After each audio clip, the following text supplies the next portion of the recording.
जी नमस्ते, प्रणाम। एक बार फिर से कवि संतोष चैनल पर आप सभी देशवासियों का हार्दिक स्वागत, वंदन। और शहर से मैं खुशी से बताना चाहता हूँ, बहुत खुशी है कि आज हमारे बीच में, हमारे साथ फ्रेम में आपको दिखाई पड़ रहा होगा एक ओल्ड मॉडल चेहरा, थोड़ा सा उम्र दराज चेहरा दिखाई दे रहा होगा। आदरणीय हमारे भैया इंद्रेश जी हमारे साथ हैं। पत्रकारिता का बहुत पुराना अनुभव है, बतौर इस समय तो भी पत्रकारिता कर रहे हैं कि नहीं कर रहे हैं, हमारा पत्रकारिता से बहुत ताल्लुक भैया से नहीं है। इतना जानता हूँ कि नेक दिल इंसान, एक अच्छे राइटर हैं इंद्रेश जी, और अक्सर मेरा मार्गदर्शन किया करते हैं। चुनावी दौर चल रहा है, 2024 का चुनावी महासंग्राम पूरे देश में मचा हुआ है, और ये जो देश में चुनावी मेला चल रहा है, आज मैं चाहता हूं कि भैया के साथ बैठ करके 2-5 मिनट बस देश की व्यवस्था पर जिक्र करते हैं हम लोग। चुनावी सिस्टम कहाँ लेके जा रहा है और किस तरह से देश की जनता किधर जाना चाह रही है, इसी पर थोड़ी सी समझौता, थोड़ी सी बात करेंगे। क्योंकि भैया के पास बहुत अनुभव है, पुराना अनुभव है, और बहुत अच्छे मित्रों में से मेरे अपने मित्र, मेरे दिल अजीज़ इंद्रेश जी। भैया स्वागत है मेरे यूट्यूब चैनल पर आपका, बहुत दिल से। और आपके बाल, आपके फेस को देख करके मैंने कह दिया कि थोड़ा सा ओल्ड, तो मुझे क्षमा करिएगा, ऐसा नहीं होना चाहिए। मैं जानता हूं कि काफ़ी अनुभव है, और बहुत दिन से आपने जौनपुर को देखा है, देश को देखा है, प्रदेश को देखा है। तो लगभग मैं ये जानना चाह रहा हूं कि सबसे पहले जनपद जौनपुर की जनता किस तरफ रुख कर रही है, कैसा लग रहा है? भाजपा बनाम कांग्रेस, यानी दो ही पार्टियां लगभग देश में लड़ रही हैं, पूरे देश में दो पार्टियों की लड़ाई है। तो आपको क्या लगता है कि जौनपुर में बाबू सिंह कुशवाहा बनाम कृपा शंकर सिंह में क्या लग रहा है, कौन फाइट कर रहा है? देखिए, ऐसा है संतोष जी, जिस समय इनको टिकट मिला, शुरुआती रुझान कुछ जनता में चर्चा थी कि बाहरी हैं, लेकिन बाहरी वाली समस्या आज खत्म हो चुकी है। धीरे धीरे उनका प्रचार प्रसार, उनके कर्मों के बारे में लोगों ने बताया, समझाया गया। तो रुझान तो है सपा का, लोग दौड़ भी रहे हैं, लेकिन भाजपा भी कम नहीं है, क्योंकि ये भी बाहरी हैं, वो भी बाहरी हैं। तो कॉम्बिनेशन तो भाजपा और सपा का है।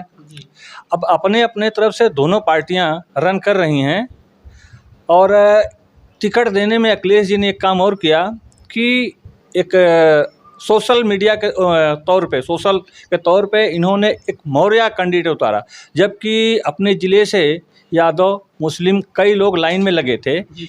लेकिन उनका अपने सोच के हिसाब से उन्होंने एक मौर्य को उतारा। तो इस समय जो जौनपुर की स्थिति है वो मौर्य प्लस हो गया है, और मौर्य प्लस हो गया है तो लड़ाई कांटे की हो गई है। कांटे की लड़ाई जी। अब आपको बताना चाहते हैं कि 2.25 लाख यादवों का वोट है, और लगभग 2 लाख मुसलमानों का वोट है, और 1.5 लाख के आसपास मौर्य वोटर है हमारे यहाँ। जौनपुर में 1.5 लाख मौर्य वोटरों का कुशवाहा जी के साथ जुड़ जाना जो है, कुशवाहा जी के लिए प्लस पॉइंट लगने लग गया है। लेकिन लड़ाई में कहीं कृपा शंकर सिंह भी कम नहीं है। अच्छी फाइट में है कृपा शंकर बनाम ये कुशवाहा जी। दूसरी बात भैया, अगर देश की राजनीति पे बात करें हम लोग, तो क्या लगता है 2024 में कुछ परिवर्तन दिख रहा है आपको कि मोदी हट जाएंगे या राहुल जी आएंगे? ऐसा कुछ दिखाई पड़ता है? आपका अपना अनुभव जो कह रहा है। मेरा अनुभव जहाँ तक है, सीधा सीधा है कि भाजपा खाली झूठा और जुमले वाली पार्टी के रूप में सामने उभर के आई है 10 सालों में जी। और पब्लिक की छोटी नब्ज, इसे छोटे तबके या बड़े तबके के लोग, इन लोग बिजनेस पे ध्यान नहीं दिया, रोजगार पे ध्यान नहीं दिया, शिक्षा पे ध्यान नहीं दिया। ये लोग खाली राशन के बलबूते पे चुनाव लड़ रहे हैं। और पिछली बार लोगों को तरह तरह जुमलों से अपनी तरफ आकर्षित किया, लोगों को इनसे उम्मीद बढ़ी कि भाई ये सरकार आएगी, हम लोग के अच्छे दिन आएंगे। लेकिन आज स्थिति वो आ चुकी है कि वही दिन अच्छे थे। लोगों का कहना है कि वो बुरे दिन ही हमारे लिए अच्छे थे, और अच्छे दिन हमारे लिए बुरे हैं आज। तो ये स्थिति है। और जहाँ तक चुनाव की बात है, चुनाव के बारे में बहुत कुछ कह नहीं सकते आप। अगर ईमानदारी से चुनाव हो तो साउथ में कांग्रेस है, दिल्ली में भी केजरीवाल को इन्होंने जो गिरफ्तार किया उसका भी इनका उल्टा असर है। किसानों के साथ जो बर्बरता हुई है इनके आंदोलन में, कील गाड़े गए, कांटे गाड़े गए, आगे नहीं जाने दिया गया। क्योंकि हर आदमी का, चाहे वो किसान हो, चाहे व्यापारी हो या आम आदमी हो, सबका अधिकार है कि अपनी बात, अभिव्यक्ति की आज़ादी उसको है, अपनी बात वो जाके दिल्ली में जो बैठे हैं सत्ता पे, उनसे सवाल कर सकता है, अपना दर्द बता सकता है। लेकिन इस सरकार ने वहाँ तक पहुँचने नहीं दिया। जिसको हम रहनुमा समझते हैं, जिसको हम चुन के भेजे हैं, अपना दर्द उनसे कहने को जा रहे हैं, और अगर नहीं जाने पा रहे हैं तो ये अपने देश के लिए और राजनीतिक नेताओं के लिए एक विडंबना है। ये विडंबना के रूप में हम देखते हैं इसको। तो चुनाव जो इस समय चल रहा है, अगर ईमानदारी से चुनाव आयोग अगर सही ढंग से चुनाव हो तो सत्ता पलटी हो सकती है, जहाँ तक मेरा ये अंदाजा है। यानी लोगों में जो है एक चाहे वहम है चाहे सच्चाई है, लोगों के दिमाग में ये बात बैठ चुकी है कि मोदी जी ने हम लोगों से झूठ बोला है, जनता से झूठ बोला है। और ये झूठ का प्रचार जो है, जो विरोधी पार्टियां हैं या जो विपक्ष के लोग हैं, इन लोगों ने अच्छा खासा बना भी लिया, कर भी लिया है, ऐसा लगता है ना। अच्छा, एक बात और आपसे पूछना चाहेंगे कि जो मौका वारदात लेखन की दुनिया में आपने जो अपना समय दिया है, जो राइटिंग करते हैं, जो गीत लिखते हैं आप, पहले तो मैं देखता था कि सोशल मीडिया पर व्यंग भी आप लिखा करते थे। भाई जाहिर सी बात है कि राइटर कोई भी हो, हमेशा वो सत्ता के विपक्ष में ही रहता है। पत्रकार की तो भूमिका मैं ऐसे ही मान लेता हूँ कि हमेशा सत्ता का विपक्षी होना चाहिए, जनता के लिए होना चाहिए। तो अक्सर आप ऐसा लिखा करते थे। इस समय जब से चुनाव चल रहा है, आप पूरी तरह से मौन है, कुछ नहीं लिख रहे हैं, ऐसा क्यों?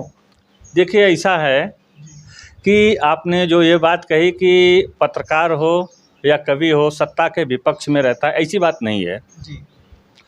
अगर कोई गलत करता है जी, हैं, या उसकी कमियां अगर ढूंढते हैं जी, कमियां अगर सामने दिखाई देती है तो एक व्यंग के रूप में उनको हम चेतावनी देते हैं या पब्लिक के सामने वो सच्चाई लाते हैं जी। उस हिसाब से हम अपना लेखन का कार्य करते हैं, न कि हम सो मतलब किसी का पक्ष है न विपक्ष है, पहली चीज़ है। और दूसरा सवाल आपका है कि लेखन इसमें बंद है, तो ऐसा कुछ खास नहीं, थोड़ा समय अभाव के कारण इस समय जो है कि लेखनी बंद है, लेकिन लेखनी चालू रहेगी, लेखनी बंद नहीं होगी। हाँ, तो मैं आपको बताना चाहता हूं दोस्तों कि आप बात मैं कर रहा हूं इंदेश जी से, और भैया जो है एक बहुत अच्छे राइटर हैं, अच्छे व्यंग्यकार हैं, अच्छे रचनाकार हैं। बराबर हम लोग फेसबुक पर आपको सुना करते हैं, आपकी लेखनी पढ़ा करते हैं। मुझे खुशी है कि आज मेरे चैनल के लिए आपसे दो बात हुई जो है, और मैं भरोसा और विश्वास रखता हूं कि आप दीर्घायु रहें, स्वस्थ मस्त रहें। मेरी शुभकामना, मेरा चरण बंदन आपको। और लास्ट में मेरे दर्शकों के लिए कुछ कह दीजिए। किस बारे में कहना चाहेंगे? कुछ भी, बस मेरे चैनल के दर्शकों को कुछ कह दीजिए। दर्शकों, हमारा ये कहना है कि संतोष जी बहुत अच्छे खासे राइटर हैं और इनके लेखन का तरीका बहुत बेजोड़ है। इनको शब्दों पे और भाव पे आप गौर करिएगा तो बहुत बड़ी चीज़ लिखते हैं। ये सच्चाई है, समाज के बारे में अच्छे खासे वक्ता हैं। तो इनके चैनल को आप लोग सब्सक्राइब करिए, शेयर करिए, यही मेरी कामना है आपसे। धन्यवाद।